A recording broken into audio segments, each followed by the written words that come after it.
Songadh depot તરફથી ઉકાઈ અંબાજી કાયમી આવતી જતી નવી બસ શરૂ કરવામાં આવી। તાપી જિલ્લા સોનગઢ ડેપોના મુસાફરો માટે ખુશખબર સામે આવી છે। નીચર 172ના ધારાસભ્ય શ્રી ડોક્ટર જયરામભાઈની સતત રજૂઆત અને પ્રયત્નોના પરિણામે સોનગઢ ડેપોને કાયમી ફરતી ઉકાઈ અંબાજી નવી બસ ફાળવવામાં આવી। લાંબા સમયથી મુસાફરો તરફથી નવી અને નિયમિત બસ સેવા શરૂ કરવાની માંગ હતી, જે હવે પૂર્ણ થઈ છે।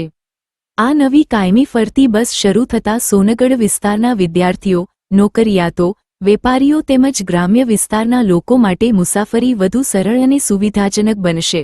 અગાઉ બસોની અછતને કારણે મુસાફરોને મુશ્કેલીનો સામનો કરવો પડતો હતો, જે હવે દૂર થવાની આશા વ્યક્ત કરવામાં આવી છે। સ્થાનિક નાગરિકોએ ધારાસભ્ય શ્રી ડોક્ટર જયરામભાઈનો આભાર વ્યક્ત કર્યો છે અને ડેપો મેનેજર શ્રી બી.આર. પટેલ અને ટી.આઈ. ગફારભાઈ શેખ અને બસ કર્મચારી એકસાથે મળી લીલો ઝંડો ફરકાવી નવી બસની શરૂઆત કરવામાં આવી અને જણાવ્યું છે કે જનહિતમાં લીધેલા આવા પગલાંઓથી વિસ્તારના વિકાસને વેગ મળશે। સોનગઢ ડેપોની નવી બસ સેવા શરૂ થતાં મુસાફરી વ્યવસ્થામાં સુધારો થશે અને લોકોમાં આનંદની લાગણી જોવા મળી રહી છે।